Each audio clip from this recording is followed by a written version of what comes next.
நாமக்கல்லில் விவசாயிகள் விழா மற்றும் கருத்து பட்டறையை மாவட்ட ஆட்சியர் ஆசியா மரியம் தொடங்கி வைத்தார்.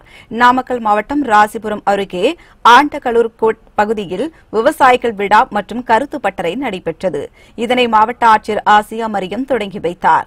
இந்திய அரசின் ஜவுளி அமைச்சக மத்திய பட்டு வாரியம் மற்றும் தமிழ்நாடு அரசு பட்டு வளர்ச்சித்துறை சார்பில் நடைபெற்ற இந்நிகழ்ச்சியில் பட்டு வளர்ச்சித்துறை சார்பில் மத்திய மாநில அரசுகள் வழங்கும் மானியங்கள், கடன் உதவிகள், தொழில்நுட்பங்கள் உள்ளிட்டவைகள் விவசாயிகளுக்கு எடுத்துரைக்கப்பட்டன.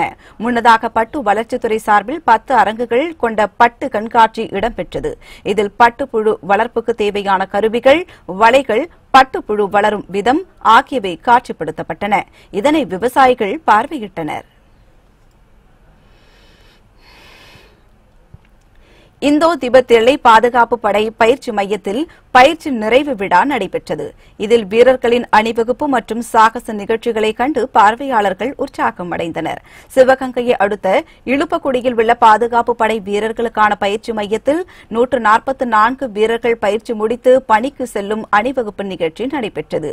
பயிற்சி மையத்தின் தலைவர் ராகேஷ்குமார் மிஸ்ரா தலைமையில் நடைபெற்ற விழாவில் சிறப்பாக பயிற்சி பெற்ற 5 சிறந்த வீரர்களுக்கு விருது மற்றும் சான்றிதழ்கள் வழங்கப்பட்டன. மேலும் ஓராண்டு பயிற்சி நிறைவு செய்த 144 வீரர்களின் மிடுக்கான அணிவகுப்பு நடைபெற்றது.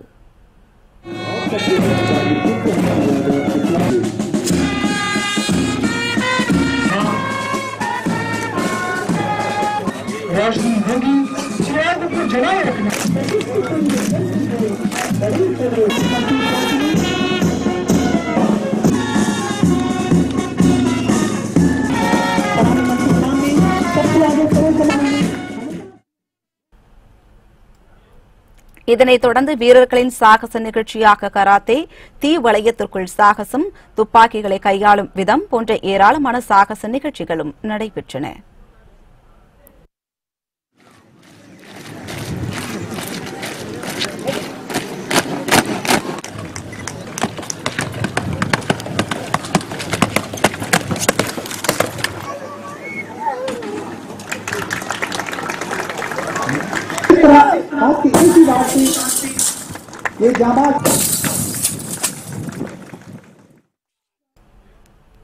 தற்போது பயிற்சி நிறைவு செய்துள்ள 144 வீரர்களும் தமிழ்நாடு, ஜம்மு காஷ்மீர், ஜார்க்கண்ட், குஜராத், ஆந்திரா உள்ளிட்ட 11 மாநில எல்லைகளில் பாதுகாப்பு பணியில் ஈடுபட உள்ளனர் என்பது குறிப்பிடத்தக்கது. மாதவரம் பால் பண்ணை அருகே அமைந்துள்ள அரசு தோட்டக்கலை பண்ணை பயிற்சி மையத்தில் வீட்டிற்கு அழகு தரும் செடிகள் மற்றும் மூலிகை செடிகள் வளர்க்கப்பட்டு குறைந்த விலையில் விற்பனை செய்யப்பட்டு வருகின்றன. திருவள்ளூர் மாவட்டம் மாதவரம் பால் பண்ணை அருகே அரசு தோட்டக்கலை பண்ணை பயிற்சி மையம் அமைந்துள்ளது. 20 ஏக்கர் பரப்பளவில் அமைந்துள்ள இந்த பயிற்சி மையத்தில் தோட்டக்கலை பூங்கா, தோட்டக்கலை பண்ணை ஆகியவை இயங்கி வருகிறது. இங்கு வீட்டிற்கு அழகு தரும் செடி வகைகள் மற்றும் அரிய வகை மூலிகை செடிகள் நடவு செய்யப்பட்டு பொதுமக்களுக்கு குறைந்த விலையில் விற்பனை செய்யப்பட்டு வருகிறது. அத்துடன் மாணவர்களிடையே இயற்கை விவசாய முறையை மேம்படுத்தும் விதமாக தோட்டக்கலை பயிர் வகைகள், காய்கறிகள் பயிரிடும் முறை குறித்து செய்முறை பயிற்சி அளிக்கப்பட்டு வருகிறது. மேலும் வீட்டு தோட்டம், மாடி தோட்டம் அமைக்கவும் ஆலோசனைகள் வழங்கப்பட்டு வருகின்றன. விவசாயத்தை பற்றி நான் தெரிஞ்சுக்கணும்னு ஆசைப்பட்டேன். அதுக்கு காரணம் எங்கள் சார் தான். முதன்னு இந்த காலேஜுக்கு என்னை இன்ட்ரடியூஸ் பண்ணது எங்கள் சார் தான் சேர்த்து விட்டாங்க. விதை மூலமாக மட்டும் இல்லாமல் பயிர் பெருக்கம் நிறையா மூலமாகவும் பண்ணலான்னு இங்கே உள்ள ஆசிரியர்கள் எனக்கு கற்பித்தது மூலமாக நிறைய தொழில்நுட்பத்தை கற்றுக்கிட்டேன். இந்த விவசாயிகளுக்கு நான் போய் நேரடியாகவே போய் கற்றுக் கொடுக்கணுங்கிறதுக்காக தான் இந்த ஃபீல்டுக்கே வந்தேன். மாதவரத்தை பொறுத்த வரைக்கும் தோட்டக்கலை துறையின் கீழே 28 ஏக்கர் நிலப்பரப்பில் அரசு தோட்டக்கலை பண்ணை, தோட்டக்கலை பயிற்சி மையம் மற்றும் தோட்டக்கலை பூங்கா ஆகியவற்றை கொண்டு இயக்கிக்கிட்டு இருக்கிறோம். தாவரங்களை நடவு செய்வது குறித்த கேள்விகளுக்கு பதிலளிக்கப்படுவதுடன் அந்த தொழில்நுட்பம் குறித்தும் அவர்களுக்கு விளக்கப்படுகின்றது. விளக்கப்பட்டு எவ்வாறு செடிகளை பராமரிக்க வேண்டும், நீர்ப்பாசனம் எவ்வாறு மேற்கொள்ள வேண்டும், புதிய செடிகளை எவ்வாறு நடவு செய்து பராமரிக்க வேண்டும் போன்ற அறிவுரைகளும் வழங்கப்படுகின்றது. பொள்ளாச்சி ஆழியார் அணையிலிருந்து தண்ணீர் திறக்கப்பட்டதை அடுத்து விவசாயிகள் மகிழ்ச்சியடைந்துள்ளனர். கோவை மாவட்டம் பொள்ளாச்சி அருகே உள்ள ஆழியார் அணை கடந்த 4 மாதங்களுக்கு முன்பு பெய்த மழையில் அதன் முழு கொள்ளளவான 120 அடியை எட்டியது. இதனால் குடிநீர் மற்றும் விவசாய தேவைக்காகவும் ஒப்பந்தப்படி கேரளாவிற்கும் தண்ணீர் திறக்கப்பட்டு வந்தது. இந்நிலையில் கடந்த 1 மாத காலமாக மழை முற்றிலும் இல்லாமல் போனதால் அணையின் நீர்மட்டம் வெகுவாக குறைந்து தற்போது 50 அடியாக உள்ளது. இந்நிலையில் கோடைக்காலம் முன்கூட்டியே தொடங்கியதால் தண்ணீர் தட்டுப்பாட்டை குறைக்கும் வகையில் குடிநீருக்கும் பாசனத்திற்கும் ஆழியார் அணையிலிருந்து 300 கன அடி வீதம் நீர் திறக்கப்பட்டு வருகிறது. இதனால் விவசாயிகள் மகிழ்ச்சியடைந்துள்ளனர். கிருஷ்ணகிரி அருகே மாமரங்களில் அதிக அளவில் மாப்பூக்கள் பூத்து குலுங்குவதால் விவசாயிகள் மகிழ்ச்சியடைந்துள்ளனர். கிருஷ்ணகிரி மாவட்டம் வேப்பனப்பள்ளி பகுதியில் மா உற்பத்தி அதிக அளவில் செய்யப்படுவது வழக்கம். ஆண்டுதோறும் இப்பகுதிகளில் பல வகையான மாம்பழங்கள் அறுவடை செய்யப்பட்டு ஆந்திரா உள்ளிட்ட வெளி மாநிலங்களுக்கும் வெளி மாவட்டங்களுக்கும் ஏற்றுமதி செய்யப்பட்டு வருகிறது. இந்நிலையில் இந்த ஆண்டு மாமரங்களில் வழக்கத்தை விட அதிக அளவில் மாம்பூக்கள் பூத்து குலுங்குவதால் உற்பத்தி அதிகரிக்க வாய்ப்புள்ளது. இதனால் அப்பகுதி விவசாயிகள் மகிழ்ச்சியடைந்துள்ளனர். வேலூர் அருகே அரசு பள்ளிக்கு கல்வி சீர் வழங்கி கிராம மக்கள் விழிப்புணர்வு பிரச்சாரம் செய்தனர். வேலூர் மாவட்டம் பழைய காட்பாடியில் அரசு துவக்கப்பள்ளி செயல்பட்டு வருகிறது. இந்த பள்ளிக்கு பொதுமக்கள் மற்றும் பெற்றோர் கல்வி சீர் வழங்கினர். அவர்களது சொந்த செலவில் நோட்டு, புத்தகங்கள், குடிநீர் டிரம், குடங்கள், சாக்பீஸ் உள்ளிட்டவைகளை வாங்கி மேளதாளங்களுடன் பள்ளிக்கு ஊர்வலமாக எடுத்து வந்தனர். அத்துடன் அரசு பள்ளிகளில் மாணவர்களை சேர்க்க வேண்டும் என வலியுறுத்தி பிரச்சாரம் செய்தனர். சீர்வரிசையை பெற்றுக்கொண்ட ஆசிரியர்கள் பொதுமக்களுக்கு நன்றி தெரிவித்தனர்.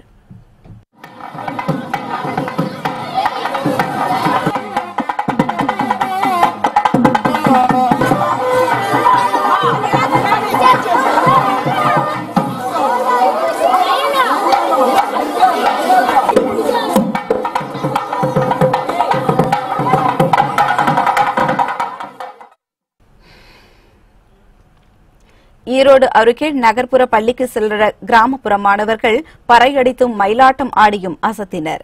ஈரோடு மாவட்டம் சத்தியமங்கலம் அருகே அனைவருக்கும் கல்வி திட்டத்தின் கீழ் பள்ளி பரிமாற்ற திட்டம் செயல்படுத்தப்பட்டு வருகிறது. இந்த திட்டத்தின் கீழ் கிராமப்புற பள்ளி மாணவர்கள் நகர்ப்புற பள்ளிகளுக்கு அழைத்து செல்லப்பட்டு நேரடியாக உரையாடல் நடைபெறும். அதன்படி ஈரோடு மாவட்டம் சத்தியமங்கலம் அருகே உள்ள இக்கரை நெகமம் அரசு பள்ளி மாணவர்கள் 20 பேர் பவானிசாகர் பகுதியில் உள்ள அரசு பள்ளிக்கு அழைத்து செல்லப்பட்டனர். அங்கு நடைபெற்ற அறிவியல் கண்காட்சியில் இரு பள்ளி மாணவர்களும் கலந்துரையாடினர். இதனைத் தொடர்ந்து கிராமப்புற பள்ளி மாணவர்கள் பறையடித்தும் மயிலாட்டம் ஆடியும் அசத்தினர்.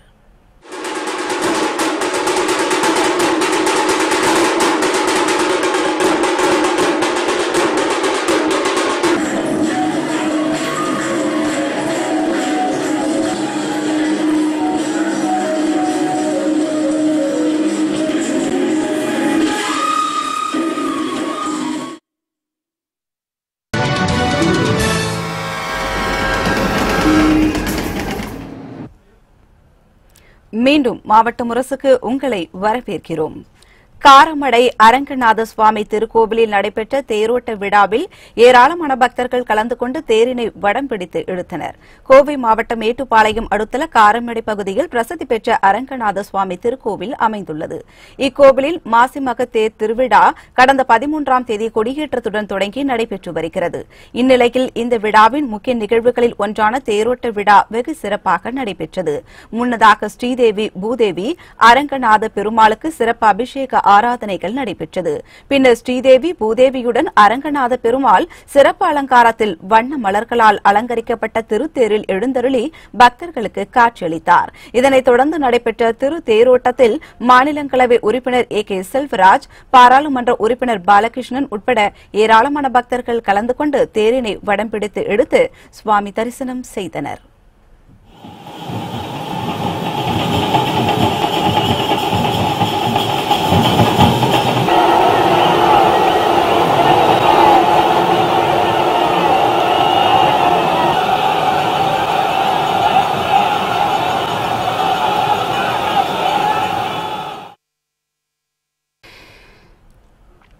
மேச்சேரியில் அமைந்துள்ள புகழ்பெற்ற பத்திரகாளியம்மன் கோவில் மாசி மக தேரோட்ட பெருவிழா வெகு சிறப்பாக நடைபெற்றது.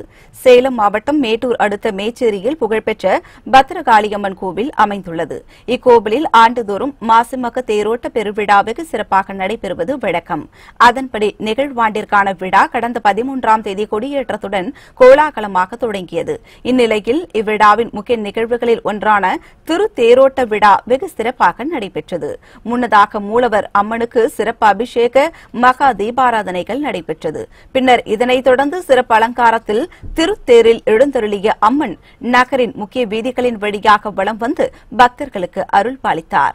இதில் ஏராளமான பக்தர்கள் கலந்து கொண்டு தேரினை வடம் பிடித்து இழுத்தனர்.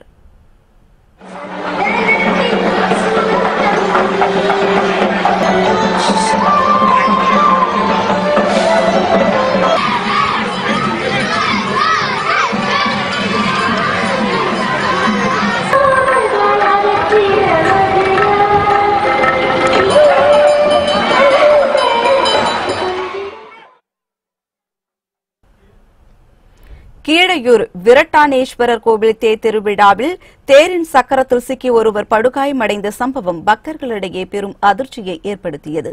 விழுப்புரம் மாவட்டம் திருக்கோவிலூர் அருகே உள்ள கீழையூர் விரட்டானேஸ்வரர் கோவிலில் மாசி மக உற்சவ விழா ஆண்டுதோறும் வெகு சிறப்பாக நடைபெறுவது வழக்கம். அதன்படி இவ்வாண்டிற்கான விழா கடந்த 10ஆம் தேதி கொடியேற்றத்துடன் தொடங்கி சிறப்பாக நடைபெற்று வந்தது. இந்நிலையில் இவ்விழாவின் முக்கிய நிகழ்வுகளில் ஒன்றான திரு தேரோட்ட விழா வெகு சிறப்பாக நடைபெற்றது. இதனையொட்டி விரட்டானேஸ்வரர் சிறப்பு அலங்காரத்தில் வண்ண மலர்களால் அலங்கரிக்கப்பட்ட தேரில் எழுந்தருளி பக்தர்களுக்கு காட்சியளித்தார். இதனைத் தொடர்ந்து நடைபெற்ற தேரோட்ட விழாவில் தேரின் வேகத்தை குறைக்க சக்கரத்திற்கு கட்டை போடும் பணியில் ஈடுபட்டிருந்த ஆசாரி கண்ணனின் கால் எதிர்பாராத விதமாக தேரின் சக்கரத்தின் அடியில் சிக்கியது. இதில் படுகாயமடைந்த அவர் சிகிச்சைக்காக புதுச்சேரி ஜிப்மர் மருத்துவமனையில் அனுமதிக்கப்பட்டுள்ளார். இதனையடுத்து சுமார் 2 மணி நேரம் கழித்து சிறப்பு பூஜைகள் செய்யப்பட்டு தேரோட்ட விழா மீண்டும் தொடங்கி நடைபெற்றது. தேரோட்ட விழாவின் போது நடந்த இச்சம்பவம் பக்தர்களிடையே பெரும் அதிர்ச்சியை ஏற்படுத்தியுள்ளது.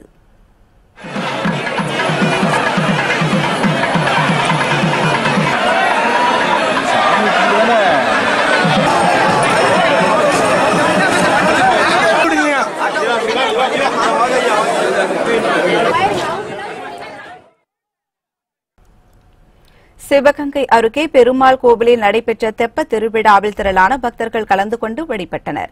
சிவகங்கை மாவட்டம் திருப்பத்தூர் அருகே திருக்கோஷ்டியூரில் அமைந்துள்ளது பிரசித்தி பெற்ற சௌமிய நாராயண பெருமாள் கோவில். 108 திவ்ய தேசங்களில் ஒன்றாக போற்றப்படும் இங்கு மாசி மக உற்சவத்தையொட்டி தெப்ப திருவிழா வெகு விமர்சையாக நடைபெற்றது.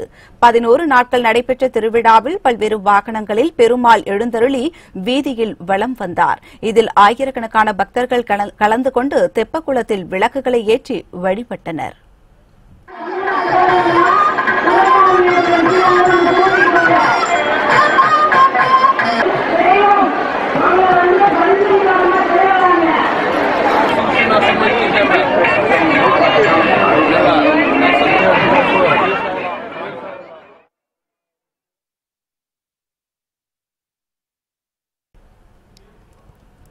நாட்டரசன்கோட்டை அருகே கரிகால சோழீஸ்வரர் கோவில் தேரோட்ட விழாவில் ஏராளமான பக்தர்கள் கலந்து கொண்டு வழிபட்டனர். சிவகங்கை மாவட்டம் நாட்டரசன்கோட்டை அருகே அமைந்துள்ளது பிரசித்தி பெற்ற கரிகால சோழீஸ்வரர் சிவகாமி அம்மன் கோவில். இங்கு மாசி மகா உற்சவத்தையொட்டி தேரோட்ட திருவிழா வெகு விமர்சையாக நடைபெற்றது. பக்தர் ஒருவரால் புதிதாக செய்யப்பட்ட தேரில் கரிகால சோழீஸ்வரர் சிவகாமி அம்மன் சிறப்பு அலங்காரத்தில் எழுந்தருளினர். பின்னர் சுவாமி மற்றும் அம்மனுக்கு சிறப்பு பூஜைகள் நடைபெற்று மகா தீபாராதனை காட்டப்பட்டன. இதனைத் தொடர்ந்து மங்கள வாத்தியங்கள் முழங்க முக்கிய வீதிகள் வழியாக வலம் வந்த சுவாமியையும் அம்மனையும் ஏராளமான பக்தர்கள் தரிசனம் செய்தனர்.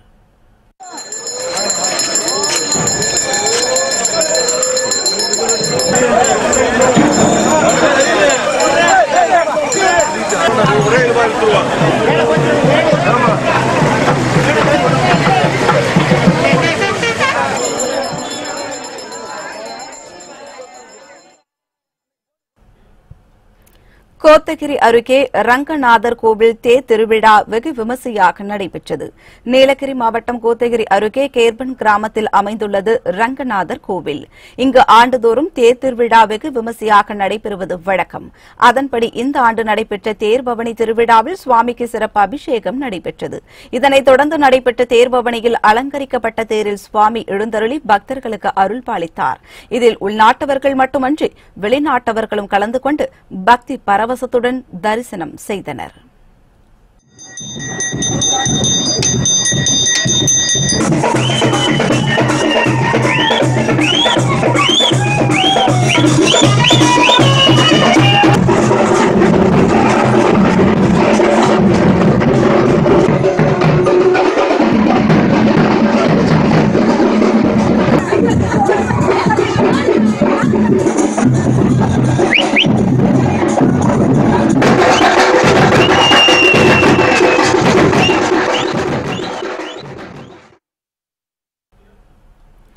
தீர்த்தமலை தீர்த்தகிரீஸ்வரர் கோவில் தேர் திருவிழா கொடியேற்றத்துடன் கோலாகலமாக தொடங்கியது. தருமபுரி மாவட்டம் அரூரை அடுத்துள்ள தீர்த்தகிரீஸ்வரர் கோவில் மாசி மாத தேர் திருவிழாவுக்கான கொடியேற்ற நிகழ்ச்சி வெகு சிறப்பாக நடைபெற்றது. இதனைத் தொடர்ந்து தீர்த்தகிரீஸ்வரருக்கு சிறப்பு அபிஷேக ஆராதனைகள் நடைபெற்றது. இதனைத் தொடர்ந்து கோவில் வளாகத்தில் உள்ள கொடிமரத்திற்கு பால், தயிர், பன்னீர், தேன் உள்ளிட்ட திரவியங்கள் கொண்டு சிறப்பு அபிஷேகங்கள் செய்யப்பட்டு மகா தீபாராதனை காண்பிக்கப்பட்டது. பின்னர் கொடிப்பட்டம் மேளதாளங்கள் முழங்க கொடிமரத்தில் ஏற்றப்பட்டது. இதில் திரளான பக்தர்கள் கலந்து கொண்டு சுவாமி தரிசனம் செய்தனர்.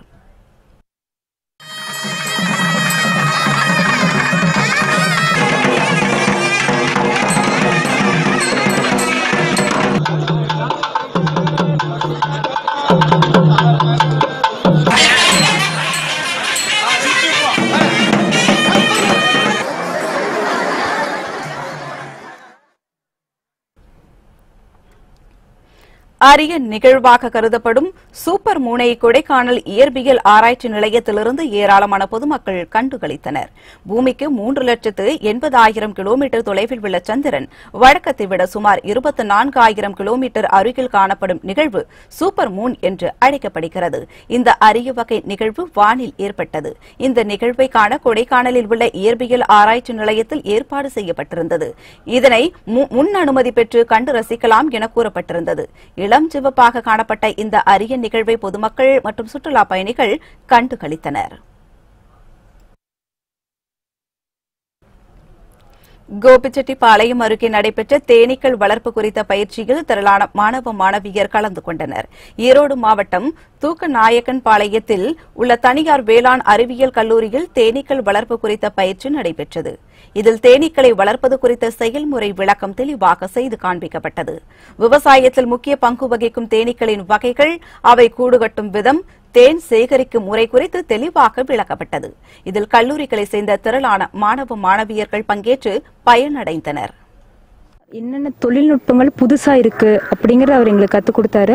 அது எல்லாமே செய்முறை விளக்கமும் செஞ்சு காமிச்சாங்க. தேனோட மருத்துவ பயன்கள் மற்றும் அதனோட வேல்யூ அடிஷன் சொல்லுவாங்க இல்லைங்களா, மதிப்பு கூட்டுறது, அதை பற்றி ரொம்ப தெளிவாகவே சொல்லி கொடுத்தாரு. நாங்கள் இந்த பயிற்சி அட்டன் பண்ணதுக்கப்புறம் நாங்களும் கண்டிப்பாக, நாங்கள் இப்போ ஃபைனல் இயர் முடிக்க போகிறோங்கன்னா வெளியில் போயிட்டு கண்டிப்பாக நம்மளும் செய்யணும் அப்படிங்கிறத நாங்கள் இங்கே தெரிஞ்சுக்கிட்டோம். மீண்டும் மாவட்ட முரசுக்கு உங்களை வரவேற்கிறோம். பிளாஸ்டிக் பயன்பாட்டை முற்றிலும் தவிர்க்க வலியுறுத்தி அரூரில் பள்ளி மாணவ மாணவியர்கள் விழிப்புணர்வு பேரணி நடத்தினர். தருமபுரி மாவட்டம் அரூரில் பிளாஸ்டிக் ஒழிப்பு குறித்த விழிப்புணர்வு பேரணி நடைபெற்றது. இதில் பள்ளிகளை சேர்ந்த 200க்கும் மேற்பட்ட மாணவ மாணவியர் கலந்து கொண்டு முக்கிய வீதிகள் வழியாக வலம் வந்தனர். பிளாஸ்டிக் பொருட்களை முற்றிலும் தவிர்க்க வேண்டும் என பொதுமக்களுக்கு அறிவுரை வழங்கப்பட்டது. இதனிடையே துணியாலான கைப்பைகளும் அவர்களுக்கு வழங்கப்பட்டு விழிப்புணர்வு ஏற்படுத்தப்பட்டது. தஞ்சாவூர் அருகே பயிர் காப்பீடு தொகை வழங்காததை கண்டித்து தொடக்க வேளாண்மை கூட்டுறவு சங்கத்தை முற்றுகையிட்டு விவசாயிகள் போராட்டம் நடத்தினர். தஞ்சாவூர் மாவட்டம் கீழ திருப்புந்தூத்திருத்தியில் வறட்சி மற்றும் கஜா புயல் பாதிப்பு காரணமாக விவசாயிகள் மிகவும் பாதிப்படைந்துள்ளனர். இந்த நிலையில் அந்த பகுதியில் செயல்பட்டு வரும் தொடக்க வேளாண்மை கூட்டுறவு வங்கியில் பயிர்களுக்கு இன்சூரன்ஸ் செய்துள்ளனர். பிரீமியம் தொகை செலுத்தி நீண்ட நாட்கள் ஆகியும் காப்பீடு தொகை வழங்கவில்லை என்று கூறப்படுகிறது. இதுகுறித்து வங்கி அதிகாரிகளிடம் பலமுறை புகார் மனு அளித்தும் முறையாக பதிலளிக்கவில்லை என்று விவசாயிகள் குற்றம் சாட்டியுள்ளனர். இந்த நிலையில் பயிர் காப்பீடு தொகை வழங்காததை கண்டித்து 100க்கும் மேற்பட்ட விவசாயிகள் கூட்டுறவு வேளாண் சங்கத்தை முற்றுகையிட்டு போராட்டத்தில் ஈடுபட்டனர். இந்த விவசாயம் பாதிக்கும் பொழுது இன்சூரன்ஸ் கொடுக்கறது வழக்கம். ஆனால் பாதிக்கப்பட்ட வயலுக்கோ பாதிக்கப்பட்ட விவசாயிக்கோ இன்சூரன்ஸ் வரல. ஒரு சில பேருக்கு கண் துடைப்பு மாதிரி ஒரு சில நபர்களுக்கு மட்டும் பர்டிகுலராக வர்றது மாதிரி எங்களுக்கு தோணுது. எங்களுக்கு நாங்கள் கட்டின இன்சூரன்ஸ் பணம் என்ன ஆச்சு, அதை நாங்கள் முழுமையாக கேட்குறோம். எந்த அதிகாரியும் முழுமையான பதில் சொல்ல மாட்டேங்கிறாங்க. பேச்சுவார்த்தை மூலமா முடிக்கிறதுக்கு தான் பார்க்குறாங்கன்னு ஒழிய விவசாயியோட கோரிக்கை முழுமையாக ஏன் இன்சூரன்ஸ் எல்லா விவசாயிக்கும் கிடைக்கல அப்படிங்கிறத கேட்குறோம். அதுக்கான பதில் வரல இதுவரைக்கும். நெல்லையில் நடைபெற்ற கல்லூரிகளுக்கு இடையேயான அகில இந்திய மின்ஒலி கூடைப்பந்து போட்டியில் 10க்கும் மேற்பட்ட அணிகள் ஆர்வமுடன் கலந்து கொண்டன. நெல்லை மாவட்டம் பாளையங்கோட்டையில் கல்லூரிகளுக்கு இடையேயான அகில இந்திய மின்ஒலி கூடைப்பந்து போட்டி நடைபெற்றன. இதில் தமிழ்நாடு, கேரளா, கர்நாடகா என 10க்கும் மேற்பட்ட அணிகள் பங்கேற்றன. 5 நாட்கள் நடைபெறும் போட்டியில் முதல் ஆட்டத்தில் சென்னை SRM கல்லூரி மற்றும் கோட்டயம் அல்போன்சா கல்லூரி அணியும் மோதின. இதில் 68-55 என்ற புள்ளி கணக்கில் SRM பெண்கள் அணி வெற்றி பெற்றது. தொடர்ந்து போட்டிகள் நடைபெற்று வருகின்றன.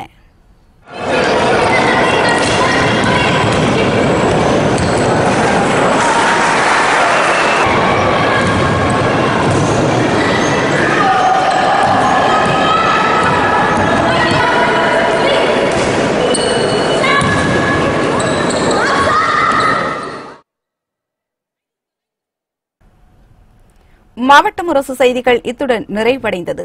புத்தம் புதிய செய்திகளை உடனுக்குடன் தெரிந்து கொள்ள இணைந்திருங்கள் மாலை முரசு தொலைக்காட்சியுடன். வணக்கம்.